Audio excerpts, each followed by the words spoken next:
cuando hablabas de del injerencismo derivado de estas políticas que de pronto parece que a las sociedades no nos llevan a ningún punto.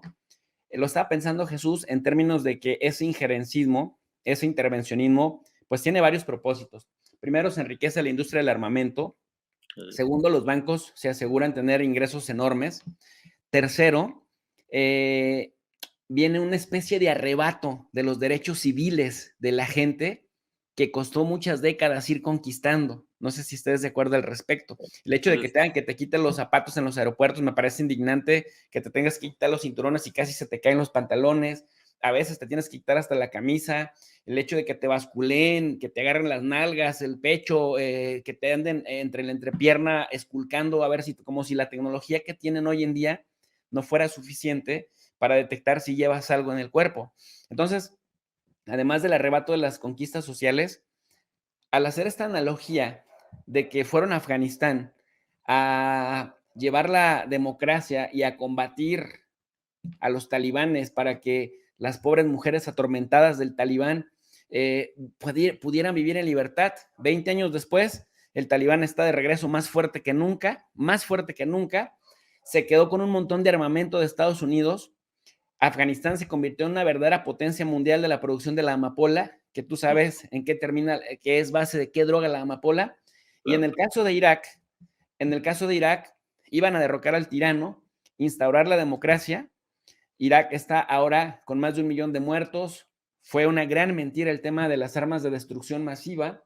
Y bueno, pues vemos que democracia es lo que menos hay en Irak. Y si nos vamos al caso colombiano, estuvo el gran cartel de Medellín, y digo gran no porque lo admire, sino por el contrario, por todo el narcoterrorismo que instauró en Colombia, que se convirtió en un antes y después del narcotráfico en Colombia.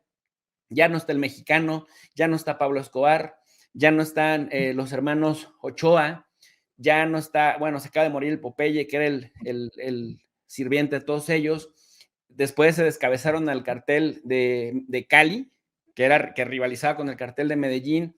Después, cuando deportan a los hermanos Rodríguez Orihuela de Colombia hacia Estados Unidos, viene el cartel del norte del Valle, que era una especie como de hijo putativo del cartel de Cali, y también se los descabezan a todos esos, se descabezan a los grandes lugartenientes de las autodefensas armadas de Colombia, que después terminaron convirtiéndose en narcoparamilitares.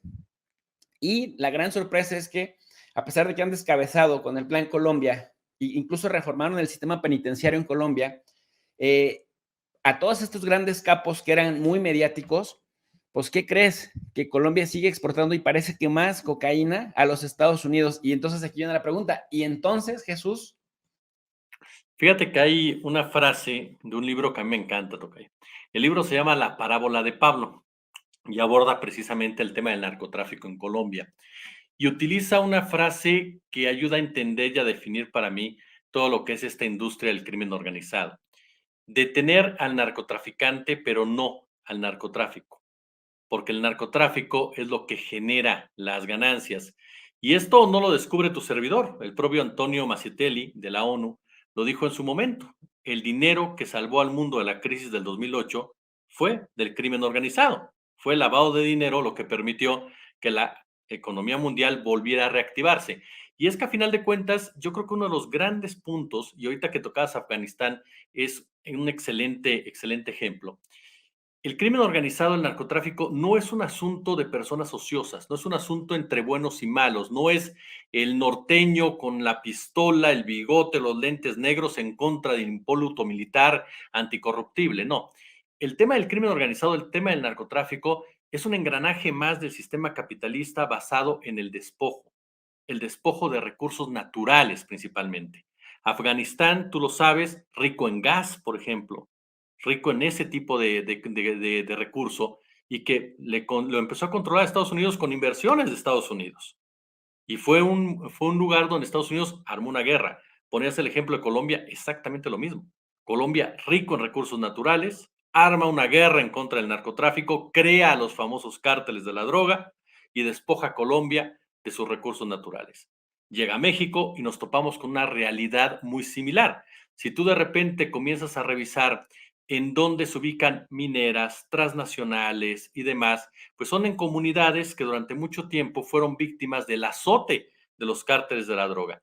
Los cárteles de la droga para mí son grupos paramilitares, Tocayo. Grupos paramilitares que responden precisamente al interés de una élite criminal. Esa élite criminal que está conformada por políticos, por empresarios, por militares y que son los verdaderos responsables de esta tragedia humanitaria que estamos viviendo, capaces precisamente de controlar todo el espectro y de poder exprimirlo en el momento adecuado. Por eso es que de repente cuando nos hablan de una guerra contra las drogas, nos topamos que hubo acciones militares en otras épocas en contra de activistas, activistas que se oponían a grandes obras y que de repente fueron asesinados por los cárteles, cuando los cárteles en muchas ocasiones ni siquiera tenían por qué involucrarse en ese tipo de circunstancias, sobre todo si pensamos que esas obras o grandes obras pues no estaban peleadas o no estaban confrontadas con la siembra de droga, el traslado de droga o la distribución de droga, y que muchos de esos activistas estaban oponiéndose a los intereses de grandes empresas.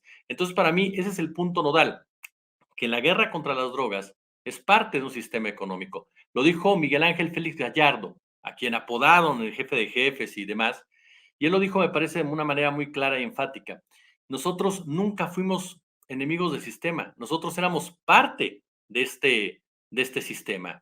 Y es cierto, al momento que a Miguel Ángel Félix Gallardo lo detienen, pues tú lo sabes, lo detuvo su compadre, lo detuvo González Calderoni, que había sido el super policía. Fíjate otro punto, siempre se crea la figura del super policía.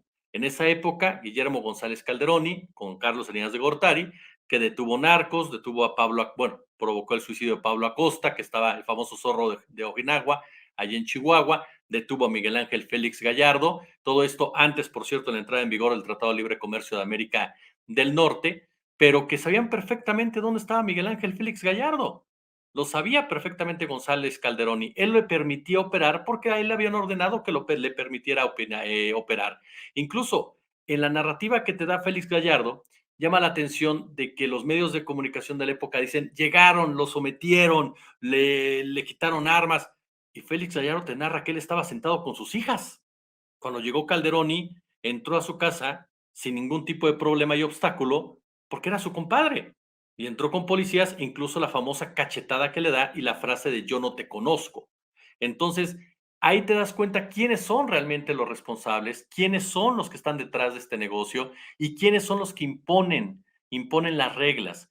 Lamentablemente vivimos una época en donde la economía criminal se maneja de tal forma que requiere precisamente la pobreza, las asimetrías sociales, la explotación laboral, para poder ir aceitando toda esa maquinaria. Es un círculo vicioso en donde unos pocos ganan y la gran mayoría pierde. Y lamentablemente perdemos vidas en una confrontación en donde los que están ganando definitivamente son los mismos que crean a sus monstruos y nos los venden como los enemigos de todos, ¿no? Sin duda alguna, es brutal como lo pones, pero pues no puedo pensar en esta política de la muerte, en esta necropolítica que todos los días nos bañan y nos mandan a la cama con estos bombardeos mediáticos de pues todos los muertos que hay, ¿no? Tanto en México como en Estados Unidos y en América Latina en general.